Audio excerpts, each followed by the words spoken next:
ছাত্রীগণ, আজ শুভ গল্পের তৃতীয় পর্ব আলোচনা করব। তো তোমরা অবশ্যই বই নিয়ে বসো এবং বই দেখে দেখে আমার শব্দগুলো মিলিয়ে নেবে এবং বই দেখে চেষ্টা করবে বোঝার। সুভাষ তেঁতুলতলায় বসিয়া থাকিত এবং প্রতাপ অনতি দূরে ছিপ ফেলিয়া জলের দিকে চাহিয়া থাকিত। সুভা তেঁতুলতলায় বসিয়ে থাকত এবং বেশি দূরে নয়, প্রতাপ সেখানে কি থাকিত, ছিপ ফেলিয়া জলের দিকে চাহিয়া থাকিত। প্রতাপের জন্য একটি করিয়া পান বরাদ্দ ছিল। সুভা তাহা নিজে সাজিয়া আনিত এবং বোধ করি অনেকক্ষণ বসিয়া বসিয়া চাহিয়া চাহিয়া ইচ্ছা করিত প্রতাপকে কোনো একটা বিশেষ সাহায্য করিতে, একটা কোনো কাজে লাগিতে, কোনো মতে জানাইয়া দিতে যে এই পৃথিবীতে সেও একজন কম প্রয়োজনীয় লোক নহে, কিন্তু কিছুই করিবার ছিল না। এখানে সুভা নিজেকে আকর্ষণ করার জন্যে সে প্রতিদিন একটা করে কি করতো, প্রতাপের জন্য পান সাজিয়ে আনতো। প্রতাপের জন্য প্রতিদিন একটা করে পান তার বরাদ্দ ছিল। তা সেই পান এবং সে চিন্তা করতো যে অনেকক্ষণ বসিয়ে থাকতো এবং প্রতাপকে বিশেষ একটা কাজের জন্য, যে কোনো একটা কাজের জন্য সে লাগতে পারে, এটা সে চিন্তা করতো। কারণ সে প্রমাণ করতে চেয়েছিল যে সেও একজন কি লোক কাজের, কিন্তু কিছুই করিবার পারেনি। সে প্রতাপের মনকে আকৃষ্ট করতে পারেনি। তখন সে মনে মনে বিধাতার কাছে অলৌকিক ক্ষমতা প্রার্থনা করিত। মন্ত্র বলে সহসা এমন একটা আশ্চর্য কাণ্ড ঘটাইতে ইচ্ছা করিত, যাহা দেখিয়ে প্রতাপ আশ্চর্য হইয়া যাইত, বলিত, তাই তো, আমাদের সুবীর যে এত ক্ষমতা তাহা তো জানিতাম না। মানে সে একজন যে কাজের মানুষ হয়ে উঠতে চেয়েছিল, কিছুই করার ছিল না, তখন সে মনে মনে বিধাতার কাছে, ঈশ্বরের কাছে একটা অলৌকিক ক্ষমতা চাইতো। যে এমন একটা ক্ষমতা তাকে দিক ঈশ্বর, সে যেন তার এই ক্ষমতা দেখে যেন প্রতাপ বলে যে ঠিকই তো, আমাদের এত ক্ষমতা আমি জানতাম না। এরকম একটা সে অলৌকিক ক্ষমতার প্রার্থনা করিত। মনে করো যদি জলকুমারী হইতো।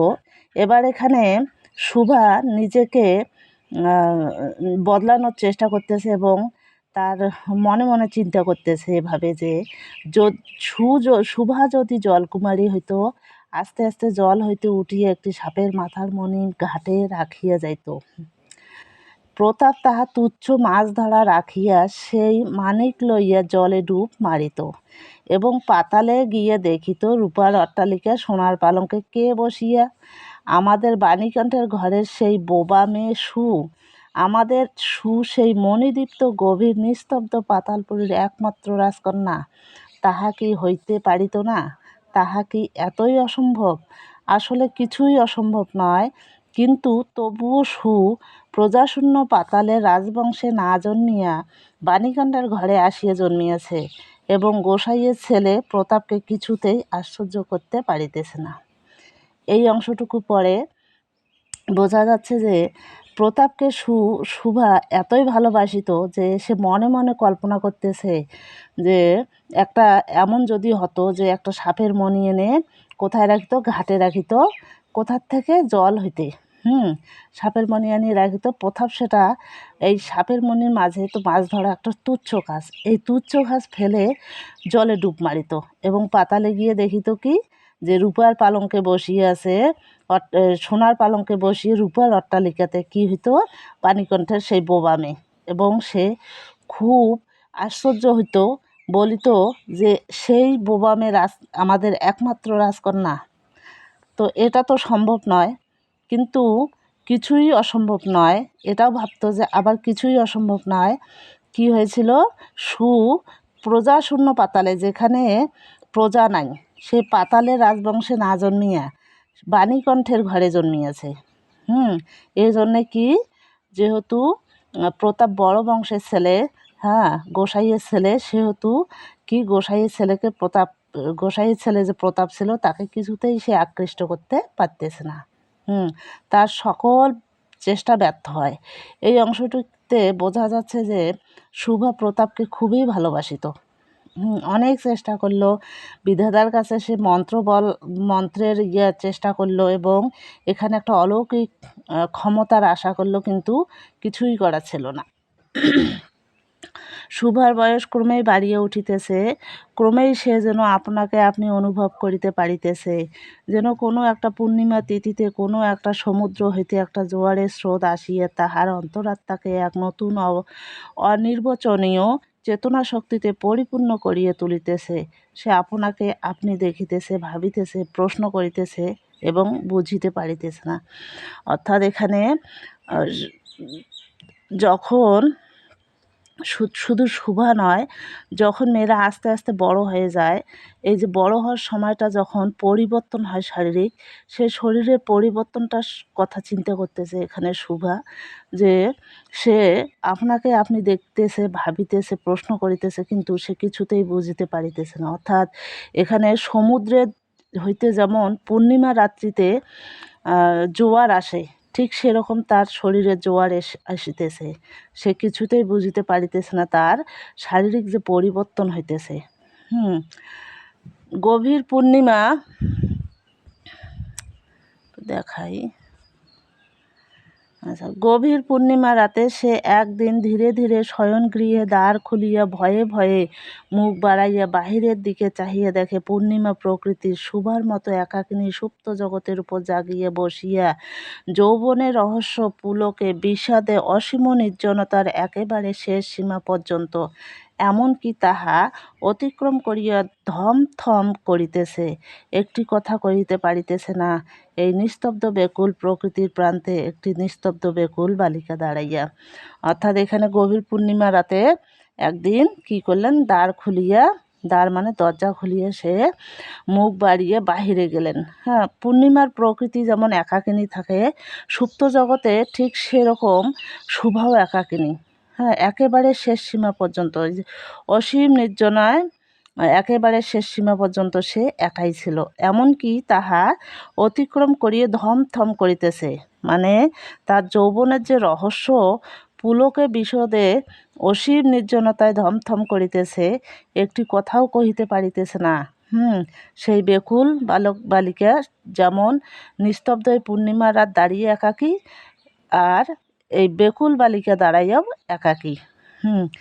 এদিকে কন্যাভারগ্রস্ত পিতা মাতা চিন্তিত হইয়া উঠিলেন। কন্যাভারগ্রস্ত হচ্ছে যার মাথায় বা কাঁধে কন্যার কি থাকে, দায়বদ্ধতা থাকে, বিয়ে দিতে না পারার। লোকেও নিন্দা আরম্ভ করিয়েছে, এমনকি এক ঘরে করিবে এমন জনরব শোনা যায়। বাণীকণ্ঠের সচ্ছল অবস্থা, 2 বেলা মাছ ভাত খায়, এজন্য তার শত্রু ছিল। অর্থাৎ সচ্ছল অবস্থা হলে কি হয়, চারিদিকে শত্রুর অভাব হয় না। এই জন্য বাণীকণ্ঠে মেয়েকে যে সময় মতো বিয়ে দিতে পারে নাই, তার জন্য একটা জনরব উঠে গেছে। হ্যাঁ, যে মেয়েকে সময় মতো বিয়ে দিতে পারতেছে না, এক ঘরে করে দেওয়া উচিত।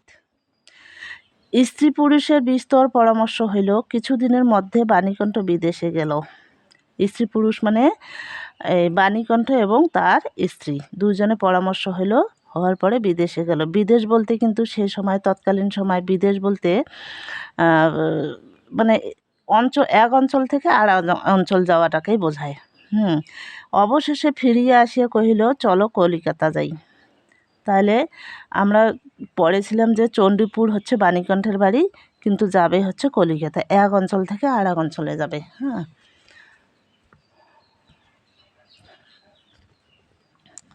তো হচ্ছে যে বিদেশে উদ্যোগ হইতে লাগিল, বিদেশ যাত্রার উদ্যোগ হইতে লাগিল। কুয়াশা ঢাকা প্রতাপের মতো শুভার সমস্ত হৃদয় অশ্রুবাষ্পে একেবারে ভরিয়া গেল।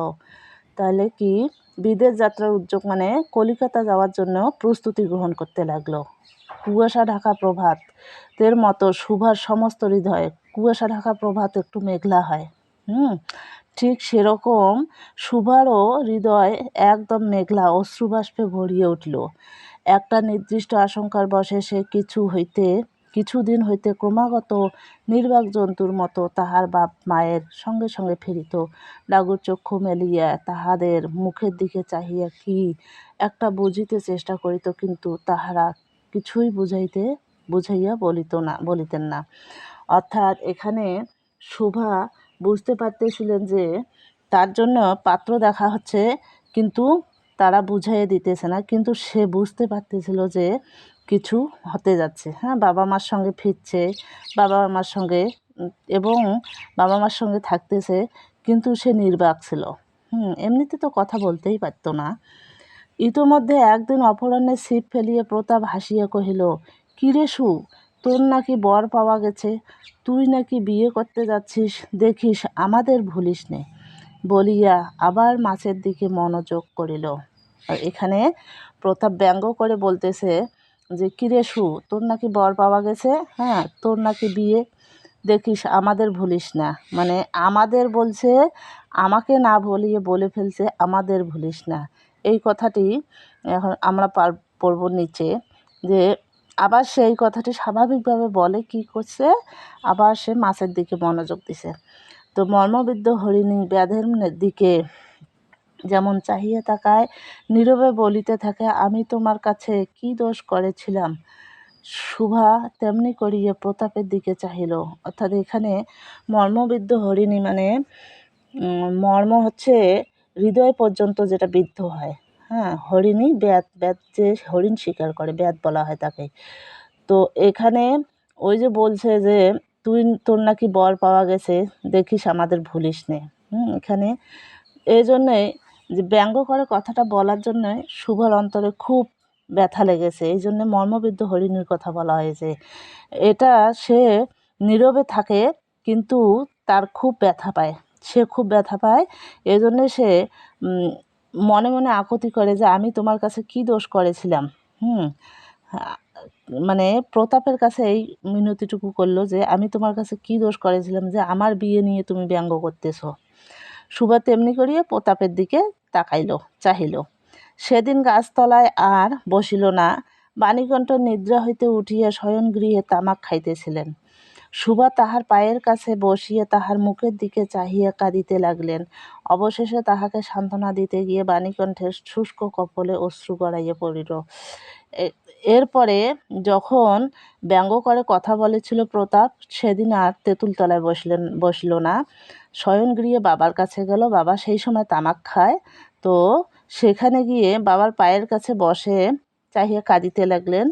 অবশেষে বাবা মেয়েকে সান্ত্বনা দিতে গিয়ে বাণীকণ্ঠ তিনি নিজেই, মানে তার যে শুষ্ক কপলটা ছিল, শুষ্ক কপল হচ্ছে গাল, হ্যাঁ, শুকনো যে গালটা ছিল, এই গালের অশ্রু মানে চোখের পানি গড়াইতেছিল, মানে মেয়েকে সান্ত্বনা দিতে গিয়ে সে নিজেও কেঁদে ফেলল।